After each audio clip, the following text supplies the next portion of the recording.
നമസ്കാരം. Episode 12ന്റെ review ആണ്. 2 ദിവസമായിട്ട് എപ്പിസോഡിലുള്ള മെയിൻ കണ്ടന്റ് ജിസേലിന്റെ രഹസ്യമായിട്ടുള്ള മേക്കപ്പ് ഉപയോഗമാണ്. ഇന്നും മുഖ്യ വിഷയങ്ങളിലൊന്ന് ജിസേലിന്റെ ഈ മേക്കപ്പ് ഉപയോഗം തന്നെയാണ്. അപ്പൊ ജിസേൽ പറയുന്നത്, ഞാൻ അങ്ങനെ കട്ട് ഉപയോഗിക്കുന്നുണ്ടെങ്കിൽ അത് എന്റെ കഴിവാണ് എന്ന്. ആ കഴിവിനുള്ള പുരസ്കാരം വീക്കെൻഡിൽ കിട്ടട്ടെ എന്നേ നമുക്ക് പറയാൻ പറ്റുള്ളൂ. ഏതായാലും എപ്പിസോഡിലേക്ക് വന്നാൽ ഈ റേസിംഗ് സ്റ്റാർ ബാഡ്ജ് മറ്റുള്ളവർക്ക് സ്വന്തമാക്കാനുള്ള ഒരു അവസരം കൊടുക്കുകയാണ് ബിഗ് ബോസ്. അപ്പോൾ ഗാർഡൻ ഏരിയയിൽ ഒരു ചെറിയ വൃത്തമുണ്ട്, ഒരു വലിയ വൃത്തമുണ്ട്. അപ്പോൾ ചെറിയ വൃത്തത്തിൻ്റെ ഉള്ളിൽ ഈ റേസിംഗ് സ്റ്റാർ ബാഡ്ജ് കൊണ്ട് വെക്കുക, വലിയ വൃത്തത്തിൻ്റെ ഉള്ളിൽ കണ്ടസ്റ്റൻസ് എല്ലാവരും കൂടെ നിൽക്കുക. ബസർ അടിക്കുന്ന സമയത്ത് ഓടിപ്പോയിട്ട് ആ ബാഡ്ജ് എടുക്കുക. രണ്ടാമത്തെ ബസർ അടിക്കുന്ന സമയത്ത് ആരുടെയൊക്കെ കയ്യിലാണോ ബാഡ്ജ് ഉള്ളത് അവർക്ക് അവരുടെ സ്വന്തം സാധനങ്ങൾ തിരിച്ചു കിട്ടും. ബാഡ്ജ് നഷ്ടപ്പെട്ടവർ ഇപ്പോൾ ഉപയോഗിച്ചുകൊണ്ടിരിക്കുന്ന സകല സാധനങ്ങളും തിരിച്ച് സ്റ്റോർ റൂമിലേക്ക് വെക്കുക. അങ്ങനെ ബസർ അടിക്കുന്നു, എല്ലാവരും പോയിട്ട് ബാഡ്ജ് എടുക്കാനായിട്ട് ശ്രമിക്കുന്നു. ഓടാൻ പോകുന്ന സമയത്ത് ജിസേൽ വീഴുന്നു. ആര്യനാണെങ്കിൽ 2 ബാഡ്ജ് എടുത്തിട്ട് ഒരു ബാഡ്ജ് പുറകിലേക്ക് ഇങ്ങനെ എറിയുന്നു. ആ ബാഡ്ജ് പോയിട്ട് ജിസേൽ എടുക്കുന്നു. അപ്പോൾ ഇപ്പം നിലവിൽ ജിസേലിൻ്റെ കയ്യിലും ഷാനവാസിൻ്റെ കയ്യിലും ആര്യൻ്റെ കയ്യിലുമാണ് ബാഡ്ജ് ഉള്ളത്. ലിവിംഗ് റൂമിൽ വന്നതിന് ശേഷം ബിഗ് ബോസ് പറയുന്നു, ഷാനവാസിനും ആര്യനും അഭിനന്ദനങ്ങൾ. ജിസേലിൻ്റെ സാധനങ്ങൾ കഴിഞ്ഞ വീക്കിൽ തന്നെ ഓൾറെഡി വീട്ടിലേക്ക് കൊടുത്തയച്ചതുകൊണ്ട് ജിസേലിന് ആ ബാഡ്ജ് ഉപയോഗിക്കാൻ കഴിയില്ല, പകരം മറ്റൊരാൾക്ക് ആ ബാഡ്ജ് കൊടുക്കാൻ. അപ്പോൾ അവിടെ ഇരിക്കുന്നവരൊക്കെ ഇങ്ങനെ ചോദിക്കുന്നുണ്ട്, ഞങ്ങൾക്ക് താ എന്നൊക്കെ പറഞ്ഞിട്ട്. പക്ഷെ പിന്നെ അത് കഴിഞ്ഞിട്ട് അവിടെ ഇരിക്കുന്നവർ തന്നെ പറയുന്നു, എന്നാൽ അഭിലാഷിന് അത് കൊടുക്കുമെന്ന്. അങ്ങനെ ജിസേൽ ആ ബാഡ്ജ് അഭിലാഷിന് കൊടുക്കുന്നു. അപ്പം നിലവിൽ ബാഡ്ജ് കയ്യിലുള്ളത് അഭിലാഷ്, ഷാനവാസ്, ആര്യൻ. അത് കഴിഞ്ഞതിന് ശേഷം എപ്പിസോഡിൽ കാണിക്കുന്നത് ഡൈനിങ് ഏരിയയിൽ നടക്കുന്നൊരു വഴക്കാണ്. ഒരു വലിയ വഴക്കിൻ്റെ അറ്റം മാത്രമാണ് എപ്പിസോഡിൽ കാണിച്ചിട്ടുള്ളത്. സരിക എഴുന്നേറ്റ് എന്ന് പറയുന്നു, കിച്ചൺ ടീമിനെതിരെയാണ് ഒരു പരാതി പറയുന്നത്. ഞങ്ങൾക്ക് എല്ലാവർക്കും പഞ്ചസാര ഇട്ട ഗോതമ്പ് ദോശയും തരും, ജിസേലിന് മാത്രം സെപ്പറേറ്റ് ആയിട്ട് ഉരുളക്കിഴങ്ങിട്ട ആലു പറാത്തയും കഴിക്കും, അതിന് ഞങ്ങൾക്ക് ബുദ്ധിമുട്ടുണ്ട് എന്ന്. അപ്പോൾ കിച്ചൺ ക്യാപ്റ്റനായിട്ടുള്ള അനീഷിൻ്റെ നേരെയാണ് എല്ലാവരും കൂടെ ചെല്ലുന്നത്. അപ്പോൾ അനീഷ് പറയുന്നു, നിങ്ങൾ പറയുന്നത് ശരിയാണ്, ഇനി മേലിൽ അത് ആവർത്തിക്കാതിരിക്കാനായിട്ട് ശ്രമിക്കാമെന്ന്. പക്ഷെ നമ്മുടെ ശരത്തിന് അതൊന്നും പോരാ. ശരത്തിൻ്റെ ദേഷ്യം മുഴുവനും അനീഷിൻ്റെ അടുത്ത് തീർത്താൽ മാത്രമേ സമാധാനമാവുള്ളൂ. അപ്പോൾ ശരത്തിന് പറയാനുള്ളതെല്ലാം ശരത്ത് അനീഷിനോട് പറയുന്നുണ്ട്. അപ്പോൾ അനീഷ് തിരിച്ചു പറയുന്നു, നിങ്ങൾ പറയുന്നത് ശരിയാണ്, ഇനി അത് ആവർത്തിക്കില്ല, ജിസേൽ അങ്ങനെ ചെയ്യാതിരിക്കാൻ ശ്രമിക്കാന്നുള്ളത്. പിന്നീട് കാണിക്കുന്നത് നമ്മുടെ അനുമോള് 2 ദിവസമായിട്ട് ജിസേലിൻ്റെ പുറകെയാണ്. അപ്പോൾ അനുമോള് വന്നിട്ട് ജിസേലിൻ്റെ സാധനങ്ങളൊക്കെ പരിശോധിച്ച് നോക്കുകയാണ്. അപ്പോൾ ഈ കട്ടിലിൻ്റെ ബോക്സ് ഇങ്ങനെ അടയ്ക്കുന്ന സമയത്ത് ജിസേൽ കയറി വന്നിട്ട് ചോദിക്കുന്നു, ഇവളെന്തിനാ ഇവിടെ നിൽക്കുന്നത്, ഇവളെന്തിനാ എൻ്റെ സാധനങ്ങളൊക്കെ പരിശോധിക്കുന്നത്, ഇവളാരാ എന്നൊക്കെ ചോദിക്കുന്നുണ്ട്. എന്നിട്ട് ജിസേൽ മറ്റേ ക്യാപ്റ്റനായിട്ടുള്ള ഷാനവാസിൻ്റെ അടുത്ത് കംപ്ലയിൻറ്റ് ചെയ്യുന്നുണ്ട്, ഇവൾ എൻ്റെ സാധനങ്ങളൊന്നും തൊടാൻ പാടില്ല, ഇവളാരാ, ഇവൾ ബിഗ് ബോസിൻ്റെ ടീമാണോ എന്നൊക്കെ ചോദിക്കുമ്പോൾ അനു പറയുന്നുണ്ട്, ഞാൻ ബിഗ് ബോസിൻ്റെ മാമിയാണ് എന്നൊക്കെ. പക്ഷേ ലൈവിൽ ഇവർ തമ്മിലുള്ള ഈ വഴക്ക് നടക്കുന്ന സമയത്ത് ജിസേൽ വീണ്ടും അനുമോളുടെ ഹൈറ്റിനെ പറ്റിയിട്ട് സംസാരിക്കുകയും മോശമായിട്ട് സംസാരിക്കുകയൊക്കെ ചെയ്തിട്ടുണ്ട്. അതൊന്നും എപ്പിസോഡിൽ കാണിച്ചിട്ടില്ല. അത് കഴിഞ്ഞിട്ട് പിന്നെ കാണിക്കുന്നത് അനുമോളും ശൈത്യം കൂടി ഇരുന്നിട്ട് സംസാരിക്കുന്നതാണ്. അനുമോള് പറയുന്നു, ജിസേലിന് ആ ബാഡ്ജ് കിട്ടിയപ്പോൾ ഇവിടുത്തെ ആണുങ്ങളുടെയൊക്കെ ഒരു സന്തോഷം കാണേണ്ടതായിരുന്നു എന്ന്. അപ്പോൾ ശൈത്യ പറയുന്നു, അത് ഷോ കാണാൻ വേണ്ടിയിട്ടാണ് എന്ന്. എന്തോ. അത് കഴിഞ്ഞതിന് ശേഷം മിഡ് വീക്ക് സസ്പെൻഷനിൽ നിന്നിട്ട് രക്ഷ നേടാനുള്ള 3ാമത്തെ ടാസ്ക് ആയിരുന്നു കളിയരങ്ങ്. ടാസ്ക് ലെറ്റർ വായിക്കുന്നത് ശരത്താണ്. ശരത്തും അനീഷും തമ്മിൽ രാവിലെ നടന്നിട്ടുള്ള വഴക്കിൽ എപ്പിസോഡിൽ കാണിക്കാത്തതിൽ അതിൽ ശരത്ത് അനീഷിനോട് ഇങ്ങനെ പറയുന്നുണ്ട്, നിനക്ക് കലാകാരന്മാരൊരു ബഹുമാനം ഇല്ല, നിനക്കൊരു വിലയില്ലല്ലേ, നിനക്ക് വല്ല കഴിവുണ്ടോ, നിനക്ക് എന്തെങ്കിലും ഒരു ഡയലോഗെങ്കിലും പറയാൻ പറ്റുമോ എന്നൊക്കെ ചോദിച്ചിട്ട് അനീഷിന് നേരെ സംസാരിക്കുന്നുണ്ടായിരുന്നു. അപ്പോൾ 3ാമത്തെ ടാസ്ക് വന്നിട്ടുള്ളത് കലയുമായിട്ട് ബന്ധപ്പെട്ടാണ്. അതായത് ഇവർക്ക് കുറച്ച് പാട്ടുകൾ കൊടുത്തിട്ടുണ്ട്, ഇവരുടെ കലാപരമായിട്ടുള്ള ഏത് പ്രകടനവും അവതരിപ്പിക്കാം, ആ പാട്ട് പാടി ഡാൻസ് ചെയ്യാം, മോണോ ആക്ട് ചെയ്യാം, കഥാപ്രസംഗം നടത്താം, അങ്ങനെ എന്ത് വേണേലും ചെയ്യാം. അപ്പോൾ ഈ ടാസ്ക് ലെറ്റർ വായിക്കുന്ന സമയത്ത് ഈ അനീഷിനെ ഇടയ്ക്കിടയ്ക്ക് കുത്തിയിട്ടാണ് ശരത്ത് ഇത് വായിക്കുന്നത്.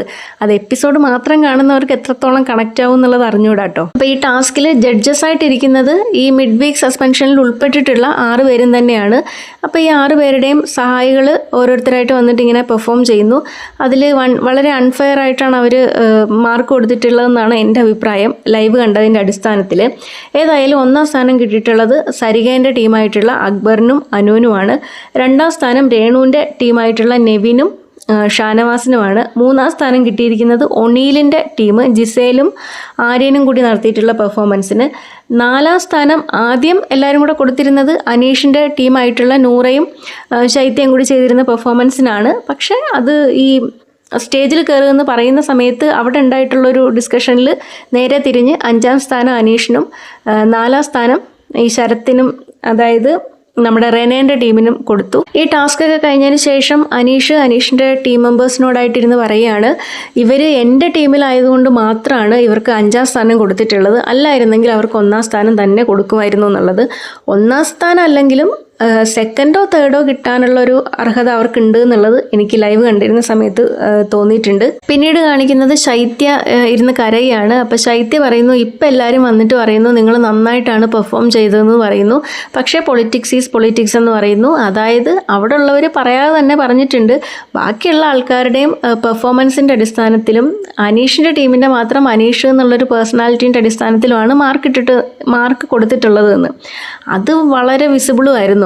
ലൈവ് കണ്ട സമയത്ത് എനിക്കത് അങ്ങനെയാണ് ഫീൽ ചെയ്തിട്ടുള്ളത്. അപ്പോൾ ഇത് കഴിഞ്ഞതിന് ശേഷം വീണ്ടും നമ്മുടെ ജിസേലിൻ്റെ മേക്കപ്പ് ഇഷ്യൂ ആണ്. അപ്പോൾ അനുമോളാണ് എന്തോ ഒരു ക്രീം ഉപയോഗിച്ചിട്ട് ബോഡി വാഷിൻ്റെ എന്തിൻ്റെ മേളിൽ ഇങ്ങനെ തേച്ച് വെച്ചിരിക്കുകയാണ്. അപ്പോൾ അതുകൊണ്ടൊന്ന് ഇങ്ങനെ ക്യാമറയിൽ കാണിക്കുന്നു.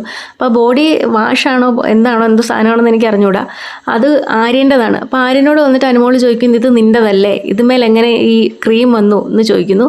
അപ്പോൾ ആര്യൻ പറയുന്നു, എനിക്കത് അറിഞ്ഞുകൂടാ, ഞാൻ കൊടുത്തിട്ടില്ല എന്ന് പറയുന്നു. അപ്പോൾ ജിസേലിൻ്റെ അടുത്ത് ചോദിക്കുമ്പോൾ ജിസേൽ അത് ആര്യൻ്റെ അടുത്ത് നിന്ന് എടുത്തതാണ്. അപ്പോൾ ആര്യൻ പറയുന്നു, ഇനി അത് എടുക്കരുത്, ഇവരെല്ലാവരും കൂടെ എന്നെയാണ് ചോദ്യം ചെയ്യുന്നതെന്ന് പറയുമ്പോൾ ഒരു നല്ല തെറി അനുമോളെ ജിസേൽ വിളിക്കുന്നുണ്ട്. അത് മ്യൂട്ട് ചെയ്തിട്ട് എപ്പിസോഡിലും കാണിച്ചിട്ടുണ്ട് കേട്ടോ, അതെങ്കിലും കാണിച്ചിട്ടുണ്ട്. അത് കഴിഞ്ഞതിന് ശേഷം അനുമോളും ശൈത്യയും കൂടി ഇരുന്നിട്ട് പറയുകയാണ്, ഇപ്പോൾ ജിസേൽ ഇങ്ങനത്തെ ഒരു കള്ളത്തരം കാണിച്ചത് കൊണ്ടെന്ന് എല്ലാവരുടെ മുന്നിൽ നിന്ന് കാണിച്ചിട്ടും അവിടെ ഇരിക്കുന്ന ആണുങ്ങളാരും അത് റിയാക്ട് ചെയ്തില്ല. അപ്പോൾ അനുമോൾ പറയുന്നത് ഇവിടുത്തെ ബോയ്സൊക്കെ ജിസേലിൻ്റെ ബോയ് ഫ്രണ്ട്സ് അല്ലേ, അപ്പോൾ അതുകൊണ്ട് അവരാരും അത് ചോദ്യം ചെയ്യത്തില്ല എന്ന്. ഏതായാലും പിന്നെ കാണിക്കുന്നത് ഇവരുടെ അവസാനത്തെ ടാസ്ക്കാണ്, കയ്യൂക്കുള്ളവൻ കാര്യക്കാരൻ. ടാസ്ക് ഇതാണ്, ഗാർഡൻ ഏരിയയിൽ ഈ 6 പേർക്കും ഓരോ പെഡലുകൾ വീതം ഉണ്ടാവും. പെഡലിൻ്റെ മുകളിലായിട്ട് ഇവരുടെ നിലവിലുള്ള പോയിൻറ്റ്സിന് തത്തുല്യമായിട്ടുള്ള സ്റ്റോൺസ് ഒരു ബൗളിൽ വെച്ചിട്ടുണ്ട്. ഇവർ നിൽക്കുന്നതിൻ്റെ ഓപ്പോസിറ്റായിട്ടൊരു ഗ്രീൻ ബട്ടൺ വെച്ചിട്ടുണ്ട്. ഗ്രീൻ ബട്ടൻ്റെ തൊട്ടടുത്ത് തന്നെ വേറൊരു പെഡലിൽ ഒരു എംറ്റി ബൗളും വെച്ചിട്ടുണ്ടാവും. അപ്പോൾ ആദ്യം ബസർ അടിക്കുന്ന സമയത്ത് ആരാണോ ആദ്യം ഓടിപ്പോയിട്ട് ആ ഗ്രീൻ ബട്ടൺ അമർത്തുന്നത് അവർക്ക് ഇവരുടെ മറ്റുള്ള ആൾക്കാരുടെ സ്റ്റോൺസ് തട്ടിയെടുക്കാം. അപ്പോൾ ആദ്യം പോയിട്ട് ഈ ഗ്രീൻ ബട്ടൺ അമർത്തിയതിന് ശേഷം ഗ്രീൻ ബട്ടൻ്റെ സൈഡിലായിട്ടുള്ളൊരു പോയിന്റിൽ നിൽക്കണം. അവിടെ ഒരു പോയിന്റ് മാർക്ക് ചെയ്തിട്ടുണ്ട്. അതിനുശേഷം രണ്ടാമത് ബസർ അടിച്ചത് കഴിഞ്ഞതിന് ശേഷമാണ് പോയിട്ട് മറ്റുള്ളവരുടെ ഈ സ്റ്റോൺസ് എടുക്കേണ്ടത്. അതിന് 7 സെക്കൻഡാണ് സമയമുള്ളത്. ഈ 7 സെക്കൻഡിൻ്റെ ഉള്ളിൽ സ്റ്റോൺസ് തട്ടിയെടുത്ത് തിരിച്ചു വന്ന് ഈ എംറ്റി ബൗളിൽ നിക്ഷേപിക്കണം. അപ്പോൾ ആദ്യത്തെ റൗണ്ടിൽ തന്നെ അനീഷാണ് ആദ്യം പോയിട്ട് ഈ ഗ്രീൻ ബട്ടൺ അമർത്തുന്നത്. അപ്പോൾ അനീഷ് ആ കറക്റ്റ് പൊസിഷനിൽ വന്ന് നിൽക്കുന്നു. അതിനുശേഷം ബിഗ് ബോസ് പറയുന്നുണ്ട്, അനീഷിന് നിലവിൽ 6 പോയിൻ്റാണുള്ളത്. അപ്പോൾ ഇനി വേണ്ടത് 13 പോയിൻറ്റ്സാണ് വേണ്ടത്. അപ്പോൾ അതിനനുസരിച്ചിട്ട് വേണം പോയിട്ട് സ്റ്റോൺസ് എടുക്കാൻ. അനീഷ് ആരുടെ സ്റ്റോണാണ് എടുക്കാൻ പോകുന്നതെന്ന് ചോദിക്കുമ്പോൾ ഒണിയലിൻ്റെ സ്റ്റോണാണ് എടുക്കുന്നതെന്ന് പറയുന്നു. അങ്ങനെ ബസർ അടിക്കുന്നു. അനീഷ് പോയിട്ട് 9 സ്റ്റോൺസ് കളക്ട് ചെയ്ത് കൊണ്ടുവരുന്നു. അപ്പോൾ 6ഉം 9ഉം 15 പോയിൻറ്റ്സായി. അപ്പം തന്നെ അനീഷാണ് ഏറ്റവും ടോപ്പിൽ വന്നിട്ടുള്ളത്. പക്ഷെ എന്നാലും രണ്ടാമതൊരു റൗണ്ടും കൂടെ നടത്തുന്നുണ്ട്. അപ്പോൾ ബിഗ് ബോസ് പറയുന്നുണ്ട്, ഈ റൗണ്ടിലും 7 സെക്കൻഡിൻ്റെ ഉള്ളിൽ തിരിച്ചു വന്നില്ല എന്നുണ്ടെങ്കിൽ അനീഷാവും നേരിട്ട് ഡെഡ് സോണിലേക്ക് പോകാമെന്നുള്ളത്. രണ്ടാമത്തെ റൗണ്ടിലും അനീഷ് ബ്രില്യൻ്റ് ആയിട്ട് കളിച്ചു. ഈ 7 സെക്കൻഡിൻ്റെ ഉള്ളിൽ പോയിട്ട് 1-2 കോയിൻസ് ഒണിയിലിൻ്റെ തന്നെ എടുത്തിട്ട് വേഗം തിരിച്ചു വന്നു. അങ്ങനെ ഏറ്റവും അവസാനത്തെ ടാസ്കിൽ ഏറ്റവും അവസാനത്തെ പോയിന്റിൽ നിന്നിരുന്ന ആളാണ്, ഏറ്റവും കുറവ് പോയിന്റിൽ നിന്നിട്ടുള്ള അനീഷ് ഏറ്റവും ടോപ്പിൽ വരികയും രണ്ടാമത്തെ പൊസിഷനിൽ നിന്നിട്ടുള്ള ഒണിയിൽ ഏറ്റവും അവസാനം ഒണിയിലും ശാരികയാണ് വീട്ടിൽ നിന്ന് പുറത്തേക്ക് പോകുന്നത്. അപ്പോൾ ഈ ടാസ്ക് ഒക്കെ കഴിഞ്ഞതിന് ശേഷം ശരത്തും നമ്മുടെ അക്ബറും അതുപോലെ തന്നെ ബിന്നി ഇവരുടെ കുറച്ച് കൂട്ടമുണ്ടല്ലോ, അവരിരുന്നിങ്ങനെ സംസാരിക്കുകയാണ്. അനീഷിനെ പറ്റിയിട്ടാണ് സംസാരം. അവിടെ പുറത്തേക്ക് പോയ ആൾക്കാരെക്കാട്ടിലും അനീഷിന് ഈ ടാസ്കിൽ ജയിച്ച് വീട്ടിൽ നിന്നു എന്നുള്ളതാണ് പലരുടെയും വിഷമം.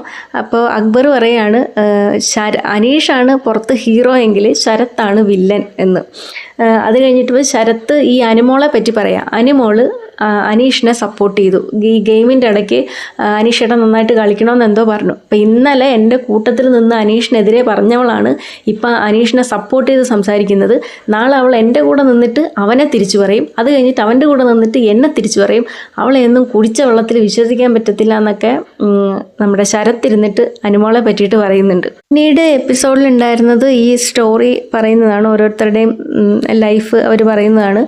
അപ്പോൾ അത്രയൊക്കെയാണ് എപ്പിസോഡിൽ ഉണ്ടായിരുന്നത്.